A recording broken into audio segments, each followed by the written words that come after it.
Suheldev Bharatiya Samaj party के supremo Om Prakash Rajbhar एक दिवसीय दौरे के लिए आज बलरामपुर में थे। बलरामपुर के तुलसीपुर नगर में आज उनका एक विस्तृत कार्यकर्ता सम्मेलन का कार्यक्रम लगा हुआ था, जिसमें शामिल होने के लिए वह लखनऊ से यहां पहुंचे थे। सुभाषपा सुप्रीमो ओम प्रकाश राजभर ने तमाम मुद्दों पर इस दौरान पत्रकारों से बातचीत की। उन्होंने आरक्षण का लाभ लेने वाले डीएम, एसपी, डीआईजी, डीजीपी, मंत्री को आरक्षण का लाभ लेने पर न केवल विरोध जताया, बल्कि उन्होंने कहा कि जो लोग क्रीमी लेयर में पहुंचकर आज डीएम, एसपी, मंत्री इत्यादि हो गए हैं, उन्हें जो आरक्षण मिल रहा है उसकी क्या ज़रूरत है। बाबा साहब अंबेडकर ने आरक्षण उसके लिए दिया था जो पिछले पायदान पर आज भी बैठा हुआ है, लेकिन आज जो आरक्षण पा गया है वही आरक्षण का लाभ ले रहा है, जबकि अन्य लोग इससे वंचित हैं। उन्होंने बलरामपुर में मीडिया से बात करते हुए कहा कि संसद के अंदर बीजेपी सांसद रमेश भिदुड़ी द्वारा बीएसपी सांसद दानिश अली पर की गई अमर्यादित टिप्पणी का भी विरोध जताया। उन्होंने कहा कि हम इस तरह के बयान के पक्ष में नहीं हैं। इस तरह की भाषा का प्रयोग सदन में तो कतई नहीं होना चाहिए। उन्होंने कहा कि इस मामले पर बीजेपी के बड़े नेता और रक्षा मंत्री राजनाथ सिंह द्वारा माफ़ी मांगी जा चुकी है, इसलिए अब कोई सवाल बचता नहीं है, क्योंकि किसी को इसके लिए फांसी तो नहीं दी जा सकती। उन्होंने महिला आरक्षण बिल पर चर्चा करते हुए कहा कि महिला आरक्षण बिल पिछले 2 दशकों से लटका पड़ा था, लेकिन पीएम मोदी के कुशल नेतृत्व ने इसे लागू कर एक नई शुरुआत की है, जिसका फायदा आने वाले समय में महिलाओं को मिलेगा और देश की तरक्की में उनका भी योगदान और अधिक हो सकेगा। आप सुनिए सुभाषपा सुप्रीमो ने मीडिया से बात करते हुए अन्य मुद्दों पर और क्या क्या बोला।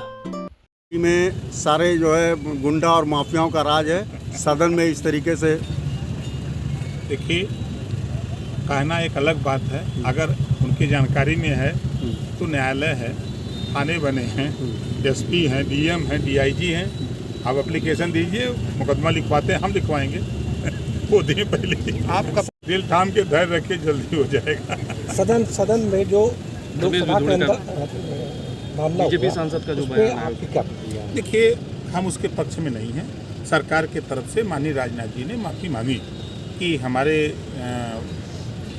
नेता की तरफ से एक गलत बयानबाजी हुई, उसके लिए माफ़ी मांगते हैं। तो जब माफ़ी मांग लिया तो फिर अब आगे सवाल क्या बचता है? फांसी तो दिया नहीं जा सकता।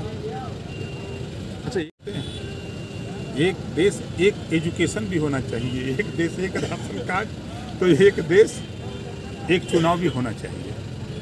बिना मतलब को रुपया खर्चा हो रहा है देश का। एक देश और एक वेतन भी तो होना चाहिए। नहीं, इसके पक्ष में हम नहीं है। और चपरासी क्या और डीएम, दरोगा, एक राष्ट्रपति, मुख्यमंत्री, राज्यपाल कैसे संभव है? कि जो गरीब कमजोर हैं, जो पढ़ नहीं पा रहे हैं, तो उनको मुख्य धारा में लाने के लिए एक समान अनिवार्य फ्री शिक्षा लागू हो। आज देश में जो DM, SP, DIG, IG, DGP हो गया, मंत्री हो गया, आज उसको आरक्षण की क्या ज़रूरत है? बाबा साहब डॉक्टर अंबेडकर जी ने आरक्षण तो उसके लिए दिया था जो निचली पायदान पे है, उसको आरक्षण दे के ऊपर उठाने के लिए। अहिया जो है, जो आरक्षण पा गया वही आरक्षण का लाभ ले रहा। बात करते थे, है ना, महिला आरक्षण मिलाया, उसमें से कहीं जो है वो पिछड़े की बात नहीं हुई है। देखिए, पहले शुरुआत तो हुई, कम से कम एक कानून बना 33% रिजर्वेशन। अब उसमें डिमांड हो रही है कि भाई जो पंचायत चुनाव में जिस तरह 33% रिजर्वेशन लागू है, चाहे सामान्य वर्ग हो, चाहे पिछड़ा हो, चाहे अनुसूचित जाति जनजाति हो, सबको लागू है, उसी तरह की व्यवस्था उसमें बने। अब उसमें सर्वे होना है, जांच होनी है, तो उसमें हम लोगों का एनडीए में है, हम लोग अपनी बात अपनी पार्टी की तरफ से इस बात को रखने का प्रयास कर रहे हैं और करेंगे। राजभर जी किसी के नहीं है। देखिए, सच तो यह है कि पिछड़ों का हक लूटने वाले अखिलेश 3 सितंबर 2013 को हाई कोर्ट ने आदेश दिया कि 27% आरक्षण जो पिछड़ों को लागू है उसका लाभ कुछ जातियां उठा रही हैं। उत्तर प्रदेश सरकार इसको बांट के दे। मुख्यमंत्री कौन था? अखिलेश यादव जी। बड़ी बोलते हैं, विरासत में पाए हैं। उन्हीं के पिताजी माननीय मुलायम सिंह यादव जी ने कहा है कि देश में पहला मैं नेता हूं जो अपने बेटे को मुख्यमंत्री बनाया, और जब वो मुख्यमंत्री बनने के बाद हमारा नहीं हुआ, अपने चाचा शिवपाल को मंत्री पद से हटा दिया, उसका नहीं हुआ, तो देश में किसी का नहीं हो सकता है। ये माननीय मुलायम सिंह ने कहा है। और शिवपाल जी जब प्रगतिशील समाजवादी पार्टी बनाए तो शिवपाल जी ने क्या कहा? ये अपरिपक्व नेता है, समाजवादी पार्टी में एक शकुनी है। शिवपाल जी के बयान है, मेरे बयान नहीं है। शिवपाल जी ने ये कहा कि समाजवादी पार्टी में लफंगे लुच्चे आ गए हैं, समाजवादी पार्टी में शराब माफिया आ गए हैं, समाजवादी पार्टी में गरीबों के जमीनों को कब्जा करने वाले लोग आ गए हैं। ये शिवपाल जी के बयान है, मेरे बयान नहीं है। अब क्या कहेंगे अखिलेश जी?